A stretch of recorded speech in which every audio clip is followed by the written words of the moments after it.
하나님 말씀 보겠습니다. 구약성경 사무엘하 6장 1절부터 11절까지 기록된 말씀. 다윗이 이스라엘에서 뽑은 무리 3만 명을 다시 모으고 다윗이 일어나 자기와 함께 있는 모든 사람과 더불어 바알레 유다로 가서 거기서 하나님의 궤를 메어 오려 하니 그 궤는 그룹들 사이에 좌정하신 만군의 여호와의 이름으로 불리는 것이라. 그들이 하나님의 궤를 새 수레에 싣고 산에 있는 아비나답의 집에서 나오는데 아비나답의 아들 우사와 아효가 그 새 수레를 모니라. 그들이 산에 있는 아비나답의 집에서 하나님의 궤를 싣고 나올 때에 아효는 궤 앞에서 가고 다윗과 이스라엘 온 족속은 잣나무로 만든 여러 가지 악기와 수금과 비파와 소고와 양금과 제금으로 여호와 앞에서 연주하더라. 그들이 나곤의 타작마당에 이르러서는 소들이 뛰므로 우사가 손을 들어 하나님의 궤를 붙들었더니 여호와 하나님이 우사가 잘못함으로 말미암아 진노하사 그를 그곳에서 치시니 그가 거기 하나님 궤 곁에서 죽으니라. 여호와께서 우사를 치심으로 다윗이 분하여 그것을 베르스 우사라 부르니 그 이름이 오늘까지 이르니라. 다윗이 그날에 여호와를 두려워하여 이르되 여호와의 궤가 어찌 내게로 오리요 하고 다윗이 여호와의 궤를 옮겨 다윗성 자기에게로 메어가기를 즐겨하지 아니하고 가드 사람 오벳 에돔의 집으로 메어간지라. 여호와의 궤가 가드 사람 오벳 에돔의 집에 석 달을 있었는데 여호와께서 오벳 에돔과 그의 온 집에 복을 주시니라. 할렐루야. 계속해서 사무엘하 강의 11번째 시간입니다. 오늘 말씀의 제목은 순종이 제사보다 낫다, 이런 제목의 말씀입니다. 여러분, 사무엘상 15장 22절에 순종이 제사보다 낫고 듣는 것이 수양의 기름보다 낫다라고 했던 말씀 기억하시나요? 여러분, 이 말씀은 사울에게 주어졌던 말씀입니다. 아말렉 전투에서 하나님의 명령을 어기고 좋은 것들을 남겨서 하나님께 제사를 드리겠다고 한 사울, 그 사울에게 사무엘은 순종이 제사보다 더 나은 것이다, 그렇게 선언을 했었습니다. 그런데요, 오늘 본문 말씀에서 이 교훈이 다시 우리들 마음속에, 우리의 뇌리 속에 들려온다라는 겁니다. 자, 사울에게 선언되었던 그 원칙이 이번에는 다윗의 이야기 속에서 반복되더라는 것입니다. 그리고 그 반복 속에서 우리가 주목해야 할 세 인물이 있습니다. 다윗, 그리고 우사, 그리고 그 이면에 들여진 사울의 그림자더라 하는 겁니다. 여러분, 다윗은 3만 명을 이끌고 온갖 악기로 찬양하면서 법궤를 모셔오고 있었습니다. 열정이 넘쳤고 헌신도 넘쳤습니다. 그런데 소들이 뛰어 법궤가 흔들리자 우사가 손을 뻗어서 그 법궤를 붙들었습니다. 그런데 우사가 그 자리에서 죽고 말았습니다. 여러분, 이 장면이 우리들에게 좀 낯설게 느껴질 수도 있습니다. 여러분, 다윗은 결코 나쁜 의도가 있었던 것이 아니잖아요. 또 우사도 그래요. 우사가 여호와의 궤를 범하고 싶어서 범한 겁니까? 아니잖아요. 소가 뛰니까 수레가 흔들렸고 수레가 흔들리니까 법궤가 떨어질 것만 같아서 우사는 좋은 의도를 가지고, 선의를 가지고 여러분 법궤에 손을 떼었다라는 겁니다. 그런데 하나님은 진노했습니다. 그리고 그 진노하심 속에 오늘 본문의 핵심이 들어있다는 겁니다. 여러분, 순종이 제사보다 낫습니다. 열정이 우리의 방식을 대체할 수는 없습니다. 그리고 선의가 말씀보다 앞설 수도 없다라는 겁니다. 첫 번째로, 순종이 없는 열정이 문제가 되었다 하는 겁니다. 3절 말씀 보십시오. 그들이 하나님의 궤를 새 수레에 싣고 산에 있는 아미나답의 집에서 나오는데 아미나답의 아들 우사와 아효가 그 새 수레를 모니라 그랬습니다. 여러분, 법궤가 20년 넘게 기랏 여아림의 아비나답의 집에 있었습니다. 즉, 이 말 무슨 말일까요? 여러분, 사울이 재위하고 있는 그 기간 내내 법궤는 방치되었다라는, 아미나답의 집에 방치된 상태였다라는 겁니다. 그런데 이 상태를 캐치한, 이 상태를 꿰뚫은 왕이 있습니다. 누굽니까? 바로 다윗입니다. 똑같은 내용을 기록하고 있는 역대상 13장 3절 말씀에 보니까 다윗이 이렇게 이야기를 하고 있습니다. 우리 하나님의 궤를 우리에게로 옮겨오자. 사울의 때에는 우리가 궤 앞에서 묻지 아니하였느니라. 아멘. 여러분, 사울의 때에는요, 하나님의 궤 앞에서 묻지 않았다, 하나님께 물어보지 않았다라는 겁니다. 여러분, 다윗은 지금 사울이 하지 않았던 것, 사울이 행하지 않았던 그것을 하고 싶은 것입니다. 그것을 다시 되돌리고 싶은 거였습니다. 여러분, 하나님의 임재하심을 그가 천도했던 새 예루살렘, 새로운 수도로 모셔오는 것이었습니다. 여러분, 그의 의도가 나빴습니까? 잘못된 것이었습니까? 아닙니다. 그런데 방식이 잘못되었다라는 겁니다. 새 수레,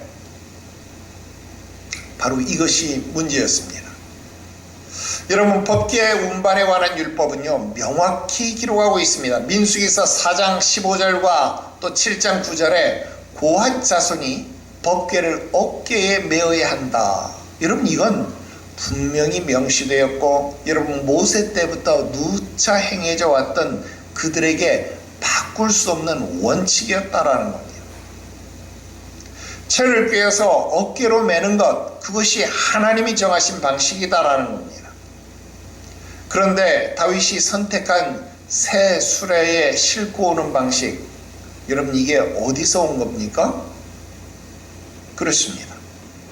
블레셋이 이 법궤를 이스라엘에게 돌려보낼 때에 사용했던 방식입니다. 여러분, 지금 이방인이 썼던 그 방식 그대로 이스라엘의 왕이 이스라엘의 예배에 그대로 가져왔다, 그 말입니다. 여러분, 왜 새 수레를 선택했겠습니까? 더 안전해 보였을 겁니다. 더 편리했을 겁니다. 또 오히려 하나님의 궤를 더 높이는 것으로 생각했을 수도 있다라는 겁니다.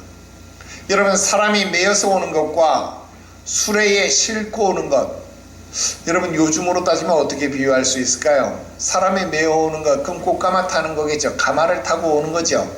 그런데 수레를 타고 온다? 그 당시 임금들도 수레를 타고 다녔잖아요. 그러니까 여러분, 수레를 탄다? 그건 최신식 자동차를 타는 것과 같은 차이일 겁니다. 여러분, 꽃가마를 태우는 게 나아요? 최신식 자동차에 태우는 게 나아요? 당연히 최신식 자동차에 태우는 게 낫지 않겠습니까? 여러분, 다윗이 그렇게 생각했을 수 있다, 이 말입니다. 거기다 3만 명이 함께하는 국가적 행사를 치렀습니다. 그러니까 당연히 이 방식이 더 인상적으로, 마치 카퍼레이드를 하는 것처럼 더 인상적으로 보였을 것이다 라는 겁니다. 여러분, 이것을 아무도 나쁜 의도라고, 나쁜 선택이라고 생각하지 않았습니다. 그런데 그것은 하나님이 정한 방식이 아니더라 하는 것입니다. 여러분, 5절을 보십시오. 온갖 악기로 찬양하면서 그들이 나아갔습니다. 여러분, 겉으로 보기만 하면 완벽한 예배의 장면이 연출된 겁니다. 열정은 넘쳐났습니다. 그런데 방식이 잘못되었다, 그 말입니다. 여기서 사울의 아말렉 전투가 겹쳐 보이는 것 우연입니까? 사울에게는 이런 열정이 없었습니까? 있었습니다. 좋은 것들을 남겨서 하나님께 제사를 드리겠다, 그는 그렇게 말했습니다. 그런데 하나님이 명령하신 것은 그게 아니잖아요. 진멸하는 전쟁 아닙니까? 모든 것을 불태워 죽이라는 것 아닙니까? 하나님은 그런 제사보다 온전한 순종을 원하셨다라는 겁니다. 다윗의 새 수레도 동일한 선상에서 이해할 수 있습니다. 하나님이 정하신 방식 대신 더 좋아 보이는 방식을 선택했다라는 겁니다. 하나님을 섬기는 방식에도 하나님의 말씀이 우선되어져야 합니다. 더 효율적으로 보이고 더 현대적으로 보일 수 있습니다. 이미 다른 곳에서, 그러니까 블레셋 사람들이 행했던 검증된 방식 아닙니까? 물론 검증된 방식처럼 보일 수 있을지 모릅니다. 그러나 그것이 하나님이 정하신 방식을 대체할 수는 없다라는 겁니다. 여러분, 우리가 가지고 있는 열정의 크기가 그 잘못된 방식을 덮어주지는 못합니다. 하나님은 열심의 온도가 아니라 순종의 방향을 보시는 것 믿으시기를 바랍니다. 두 번째로, 아무리 좋은 선의라고 할지라도 하나님의 말씀을 대신할 수는 없습니다. 6절과 7절 말씀 보십시오. 그들이 나곤의 타작마당에 이르러서는 소들이 뛰므로 웃사가 손을 들어 하나님의 궤를 붙들었더니 여호와 하나님이 웃사가 잘못함으로 말미암아 진노하사 그를 그곳에서 치시니 그가 거기 하나님의 궤 곁에서 죽으니라 그랬습니다. 여러분, 나곤의 타작마당에 이르렀을 때 소들이 날뛰었습니다. 그러니까 법궤가 흔들렸습니다. 웃사가 손을 뻗어서 법궤를 붙들었습니다. 여러분, 이건 거의 반사적인 행동 아니었습니까? 떨어질 것 같으면 잡는 것, 그거 당연한 것 아니에요? 법궤가 떨어질 것을 염려한 선한 의도, 선의의 행동이었을 것이다 라는 겁니다. 그런데 웃사가 죽었습니다. 이 장면이 낯설 수 있습니다. 왜? 웃사의 의도가 나쁘지 않기 때문에 그렇습니다. 이건 좋은 의도입니다. 그런데 하나님이 진노했어요. 왜 이런 결과가 나왔어요? 핵심은 이것입니다. 여러분, 웃사의 선의가 아무리 좋다고 할지라도 처음부터 잘못된 방식이 만들어낸 위기를 수습하려는 선의밖에 안 된다는 겁니다. 애초부터 방식이 잘못되었는데 잘못된 방식을 수습하기 위해서 떨어지는 법궤를 잡겠다? 그건 잘못된 것이다라는 거예요. 처음부터 만약에 고앗 자손이 어깨에 그 궤를 메었다라고 한다면 소가 뛸 이유가 있습니까? 없습니다. 소가 뛰지 않으니까 법궤가 흔들릴 이유? 당연히 없습니다. 그러니 웃사가 손을 뻗어야 할 위기 자체가 발생하지 않았을 것이다 라는 겁니다. 그렇다고 한다면 지금 웃사가 붙은 것은 법궤입니까? 아닙니다. 그는 처음부터 잘못된 선택의 방식의 결과를 붙들고 있었던 것이다 라는 겁니다. 하나님은 웃사의 선의를 보신 것이 아니라 처음부터 잘못된 방식 위에서 이루어지고 있는 이 행렬의, 이 카퍼레이드의 전체를 보신 것이다 라는 겁니다. 다시 여기에 사울이 겹쳐 보입니다. 사울도 제사를 드렸습니다. 하나님을 위한다는 선의가 그곳에 있었습니다. 그러나 사무엘은 말했습니다. 순종이 제사보다 낫다. 듣는 것이 수양의 기름보다 낫다. 여러분, 웃사의 손은 사울의 제사와 같은 선상에서 이해된다라는 겁니다. 하나님의 말씀을 따르지 않는 자리에서 선의로 무엇인가를 하려고 한 것이었습니다. 여러분, 선의가 귀합니까? 안 귀합니까? 귀하죠? 아기를 품는 것보다 훨씬 나은 것 아닙니까? 그리고 선의가 아예 없는 것보다 훨씬 나은 것 아닙니까? 그러나 선의가 하나님의 말씀을 대신할 수는 없습니다. 우리도 종종 좋은 의도로 하나님이 정하신 방식을 벗어나곤 하더라 하는 겁니다. 그리고 그 벗어남이 만들어낸 위기를 또 다른 선의로 수습하려고 한다 하는 겁니다.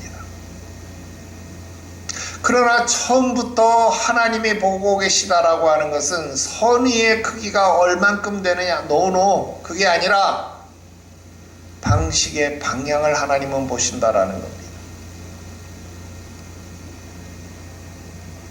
세 번째로, 분노와 두려움에서 말씀을 인식함으로 다윗이 옮겨갔다라는 겁니다. 8절과 9절입니다. 여호와께서 웃사를 치심으로 다윗이 분하여 그곳을 베레스 웃사라 부르니 그 이름이 오늘날까지 이르니라. 다윗이 그날에 여호와를 두려워하여 이르되 여호와의 괴가 어찌 내게로 오리요. 여러분, 베레스 웃사, 말 그대로 웃사는 사람 이름 웃사고요, 베레스는 치다 또는 무엇을 위반한 형벌, 뭐 이런 뜻입니다. 그러니까 베레스 웃사, 그렇게 하면 웃사를 치셨다 또는 웃사의 법규 위반, 뭐 이런 뜻이 됩니다. 다윗이 그곳의 이름을 베레스가 죽었다, 베레스가 법규를 위반해서 죽었다라고 그곳의 이름을 붙였다라는 겁니다. 자, 여기에서 다윗의 첫 반응을 보십시오. 어땠다고요? 분노했다라는 거예요. 다윗이 분노했다라는 거예요. 그런데 오늘 본문 말씀에 보면 그 분노가 누구를 향한 것인지 말하고 있지 않습니다. 의도적으로 성경은 침묵하는 겁니다. 다윗이 하나님을 향해서 분을 품었는지, 아니면 그 상황이 망쳐진 것을 인하여서 분을 품은 것인지, 아니면 어리석은 자기 자신을 향한 분노인지, 여러분, 그것이 무엇이었는지를 성경은 말해주지 않는다라는 겁니다. 왜요? 저와 여러분들이 그 상황을 생각해 보면서 우리가 생각해서 결론을 내리도록 성경은 의도적으로 입을 닫았다, 침묵했다, 그 말입니다. 여러분, 성경이 이렇게 의도적으로 침묵을 통해서 우리에게 가능성을 열어두신 것은 바로 저와 여러분들이 그런 상황에 처할 수 있기 때문입니다. 우리가 선한 의도로 주를 섬겼음에도 불구하고 도리어 우리에게 안 좋은 일, 화가 임하였다라고 생각해 보십시오. 여러분, 분노가 일어나지 않습니까? 그때 여러분들은 누구에게 화를 내십니까? 하나님을 향해 분노를 바라며 원망하시나요? 아니면 상황을 향하여서 원망합니까? 불평합니까?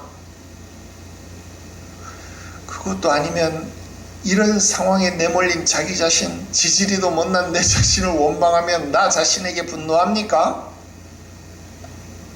여러분, 그래서 일부러 성경은 이 일에 대해서 침묵하는 겁니다. 왜? 이걸 굳이 말해주지 않아도 이것을 읽는 독자는 우리는 스스로 경험적으로 알기 때문이다라는 겁니다. 이 분노가 어떤 분노인지, 누구를 향하고 있는 분노인지 우리는 다 알고 있다라는 겁니다.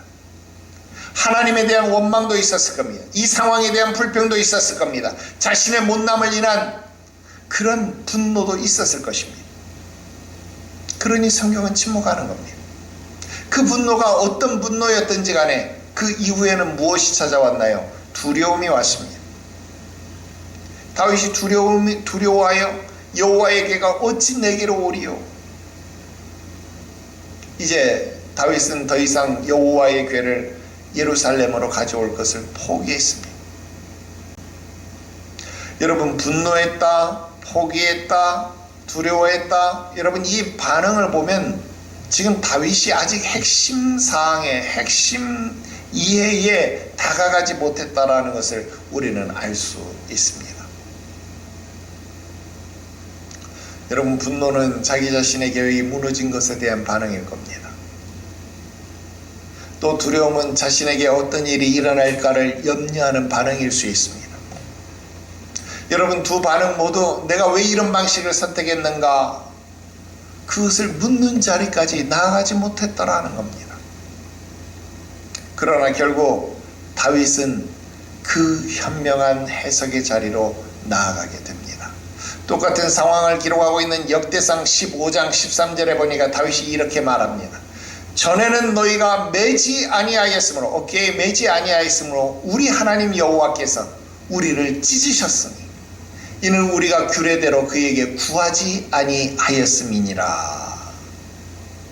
여러분, 분노와 두려움일 때는요, 왜 이런 일이 나에게 닥치는가, 왜 나만 겪는 고통이냐고 여러분 억울해했을지도 모릅니다. 그러나 말씀을 인식하는 상황으로 나아가니까 자기의 잘못이 보입니다. 그리고 그것을 인정했습니다. 그리고 그 인식이 두 번째 시도를, 다시 법궤를 예루살렘으로 가져와야 되겠다는 그 두 번째 시도를 도전하도록 만들더라 하는 겁니다. 여러분, 여기서 다윗이 사울과 다른 점이 보입니다. 다윗도 사울도 다 실패했었습니다. 그러나 사울은 그 실패 앞에서 자기를 고친 것이 아닙니다. 내가 실로 여호와의 명령과 당신의 말씀을 어겼나이다 사무엘 앞에서 입으로는 말했지만 그것은 자기 합리화를 동반한 고백이었습니다. 결국 사울은 어때요? 계속 같은 방향으로 나아갔습니다. 그러나 다윗은 하나님 말씀 앞에서 자기를 고칩니다. 잘못된 방식을 바로잡았다라는 것입니다. 그리고 다시 하나님 앞에 순종했습니다. 하나님의 심판 앞에서 우리의 첫 반응이 늘 올바른 것이 나타날 수는 없습니다. 때로는 잘못할 수 있어요. 그것 때문에 분노할 수도 있고 두려워할 수도 있습니다. 그러나 우리는 그 분노와 두려움을 넘어서 내가 도대체 어디서부터 잘못되었을까? 내가 어디서부터 실수했을까? 그것을 묻는 자리까지, 그것을 인식하는 자리까지 나아가야 된다라는 겁니다. 그리고 그 자리에서 말씀 앞에서 자기 자신을 고치는 것, 바로 그것이 사울과 다윗을 구분하는 차이가 되었더라 하는 겁니다. 마지막 네 번째 말씀드립니다. 심판 속에서도 하나님의 은혜는 멈추지 않았다라는 겁니다. 10절 11절 보세요. 다윗이 여호와의 궤를 옮겨 다윗성 자기에게로 메어 가기를 즐겨하지 아니하고 가드 사람 오벳 에돔의 집으로 메어간지라. 여호와의 궤가 가드 사람 오벳 에돔의 집에 석 달을 있었는데 여호와께서 오벳 에돔과 그의 온 집에 복을 주시니라. 아멘. 여러분, 다윗은요 이제 더 이상 언약궤를 예루살렘으로 옮겨갈 생각을 하지 못하고 있습니다. 왜? 자신이 선한 의도를 가지고 준비한 그 방법이 실패했습니다. 사람이 죽어나갔습니다. 그래서 결국 그는 그 언약궤를 오벳 에돔의 집으로 옮겨두었습니다. 여러분, 오벳 에돔은 가드 사람이라고 했습니다. 여러분, 이 표현 때문에 일부 학자들은 이것이 혹시 블레셋의 가드 출신이 아닌가, 그래서 오벳 에돔이 이방인이 아닌가 그렇게 생각을 합니다. 그렇게 볼 수도 있습니다. 그러나 역대상에서는 보면 그를 성전 봉사에 참여한 인물로 소개하고 있기 때문에 레위인으로 보는 것이 더 타당하다 하는 겁니다. 따라서 그의 출신을 어디다라고 단정하는 것보다 저자가 도대체 이 메시지에 주목하는 것이 무엇일까? 여러분, 그것을 파악하는 게 우선되어야 합니다. 여러분, 왕궁으로 들어가야 할 언약궤 아닙니까? 예루살렘으로 들어가야 할 언약궤 아닙니까? 그런데 그 언약궤가 왕궁으로 예루살렘으로 온 이스라엘에게로 들어가지 못하고 지금 한 개인의 집에 머물게 되었더라 하는 겁니다. 여러분, 모든 이스라엘이 단단한 준비를 하고 화려하게 행사를 마련했지만 그 행사가 중단되었습니다. 다윗이 계획했던 국가적 축제도 멈추어지고 말았습니다. 그러나 하나님의 임재는 멈추지 않았습니다. 오히려 하나님께서는 오벳 에돔의 집에 머무시면서 오벳 에돔의 집에 복을 내리셨습니다. 여러분, 본문은 매우 중요한 사실을 우리들에게 가르쳐주고 있습니다. 여러분, 하나님의 임재라고 하는 것, 그것은 인간의 열정이나 규모에 머무는 것 아닙니다. 3만 명, 3만 명 동원하면 좋지요. 3만 명 나오는 교회 가면 좋지요. 그러나 오벳 에돔 한 사람의 있는 집, 그 자리도 하나님이 기뻐하시는 자리, 곧 그분의 말씀을 존중하는 곳이라고 한다면 하나님의 궤가 머무는 장소가 된다라는 겁니다. 하나님이 복 주시는 장소가 된다라는 겁니다.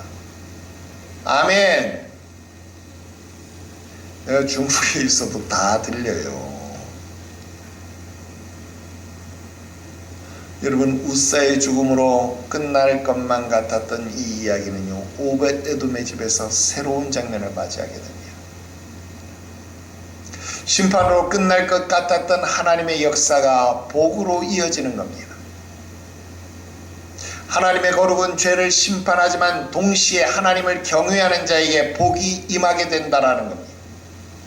석 달 동안이나 오벳에돔의 집에 하나님이 머무시면서 그의 온 집에 복을 내리셨다, 그렇게 기록합니다. 그리고 그 소식이 다윗에게 전해졌습니다.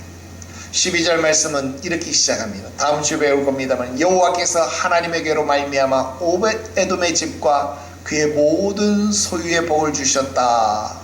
여러분, 이 소식이 다윗에게 전해졌다라는 겁니다. 그때 다윗이 중요한 사실을 깨달았습니다. 문제가 언약궤에 있었던 것이 아니라 언약궤를 모시는 자기의 방식에 있었다라는 것을 깨달은 겁니다. 그래서 그는 다시 언약궤를 모셔올 수 있도록 모셔오기로 결단할 수 있었다라는 겁니다. 그러나 이번에는 자기의 방법이 아니라 하나님의 방법을 따르게 됩니다. 이거 우리 다음 주에 배울 거예요. 이번에는 방식을 바로잡아서, 이번에는 율법이 정한 대로 고아 자손이 어깨에 메어서, 새 수레가 아니고 어깨에 메어서 하나님이 오벳에돔의 집에 복을 주신 것처럼, 여러분, 그 복이 다윗에게 또 온 이스라엘에게 예루살렘에 가득할 수 있게 된다라는 겁니다.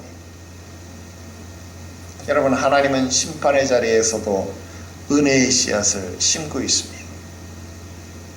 우리가 잘못된 방식으로 인해서 하나님의 심판을 경험할 때 그것이 하나님이 우리를 버리신 것으로 생각이 듭니까? 아닙니다. 우리가 잘못된 방식을 바로잡으라고 하는 하나님의 부르심인 것 믿으시기를 바랍니다. 여러분, 그 부르심 속에서 하나님은 이미 다음 은혜를 준비하고 계신다라는 겁니다. 오벳에돔의 집에서 흘렸던 그 복이 방식을 고치고 돌아온 다윗의 예루살렘에서 더 크게 흘러 넘쳤습니다. 이제 결론을 맺으려고 합니다. 사무엘상 15장 22절, 순종이 제사보다 낫다, 듣는 것이 수양의 기름보다 낫다. 여러분, 이 말씀은요, 먼저 사울에게 선포됐습니다. 그는 제사를 드렸지만 하나님의 말씀에는 순종하지 않았습니다. 그리고 이 말씀이 오늘 본문에서 다시 우리들 가슴 속으로 울려 퍼집니다. 다윗은 3만 명을 모으고 온갖 악기로 찬양하며 언약궤를 모셔오려고 했습니다. 열정이 넘쳐났습니다. 그런데 방법이 하나님의 방법이 아니었습니다. 사람의 방법이었습니다. 이방의 방법이었습니다. 여러분, 비록 새 수레는 화려한 것이었지만 하나님의 말씀은 그 자리에 없었다라는 겁니다. 우사의 손에서도 이 말씀은 다시 우리들 귓가를 울립니다. 그의 행동이 악의가 있었습니까? 없었습니다. 그는 반사적으로 좋은 의미로 하나님의 궤가 떨어지지 않도록 그 궤를 잡는 충성스러움을 보였습니다. 그러나 그 선한 의도도 하나님의 말씀을 대신할 수는 없습니다. 하나님께서 기뻐하시는 것, 인간의 열심 이전에 말씀에 대한 순종이기 때문에 그렇습니다. 사울은 끝끝내 자기 자신을 고치지 않았습니다. 변명했습니다. 책임을 남의 탓으로 돌렸습니다. 결국 말씀보다 자기의 판단을 붙드는 자로 비참한 결말을 맞이해야 했습니다. 그런데 오늘 본문의 다윗은 어땠나요? 달랐습니다. 비록 처음에는 분노했고 이어서 두려워하기도 했습니다. 그러나 거기서 멈춘 것이 아닙니다. 하나님 말씀 앞에서 자기 자신을 돌아보았습니다. 자신의 방식이 아니라 하나님의 방식으로 그 문제의 해답을 찾아냈습니다. 그래서 다시 언약궤를 모셔올 때에는 자신의 열정이 아니라 하나님의 말씀에 순종했습니다. 자신의 방법이 아니라 자신의 선한 의도를 내세운 것이 아니라 하나님의 말씀에 순종했습니다. 여러분, 이것이 사울과 다윗을 가른 결정적 차이였습니다. 다윗이 완전한 사람이어서가 아닙니다. 누누이 얘기했지만 어쩌면 사울보다 더 나쁜 사람으로 평가될 수도 있습니다. 그러나 하나님이 이새의 아들 다윗을 만나니 내 마음에 합한 자다. 왜요? 말씀 앞에서 자기 자신을 고칠 줄 아는 사람이었기 때문에 그렇습니다. 비록 순종이 흔들리기도 했고 믿음이 때로는 넘어지기도 했습니다. 그러나 그럴 때에도 하나님 말씀 앞에서 자기를 고치더라 하는 겁니다. 또한 우리는 여기서 다윗보다 더 크신 왕께로 인도하는 하나님을 보게 됩니다. 빌립보서 2장 8절은 이렇게 증언합니다. 사람의 모양으로 나타나사 자기를 낮추시고 죽기까지 복종하셨으니 곧 십자가에 죽으심이라.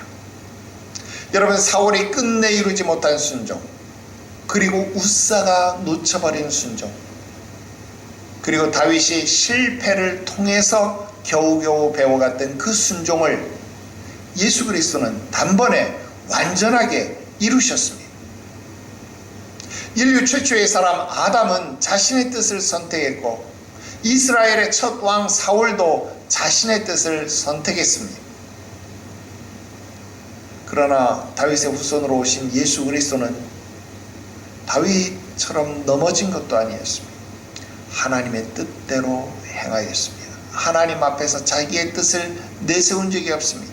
아버지가 내 뜻대로 마옵시고 아버지의 뜻대로 하시옵소서. 십자가에서 끝까지 순종하셨습니다. 그러므로 오늘 우리의 소망이 어디에 있어야 합니까? 주님 앞에 있어야 합니다. 나의 열심, 나의 선한 의도를 드러내는 것이 아니라 오직 끝까지 순종하신 왕 그리스도를 향해야 합니다.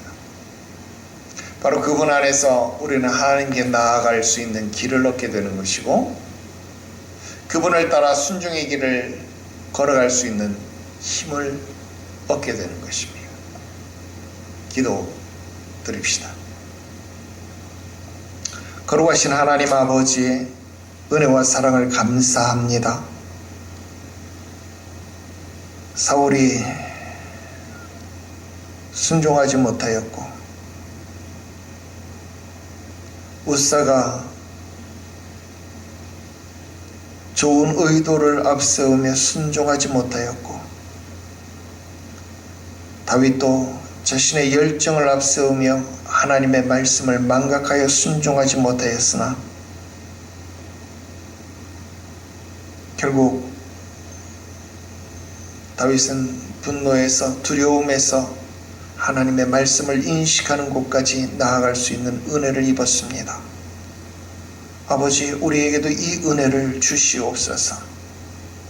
내가 실패의 환경 속에 내몰려 왜 나만 이런 고난을 겪느냐고 원망하고 불평할 때 나의 방식에 잘못이 없는지, 나의 열정이, 나의 선한 의도가 드러나려고 했던 것은 아니었는지, 그것을 앞세우지는 않았는지 우리를 돌이켜보며 점검하게 하시옵소서.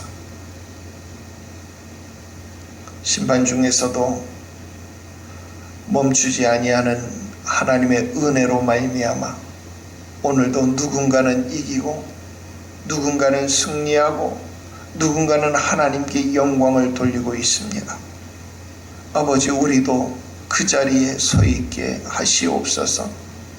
아버지여, 우리도 그 자리로 나아갈 수 있도록 은혜를 부어 주시옵소서.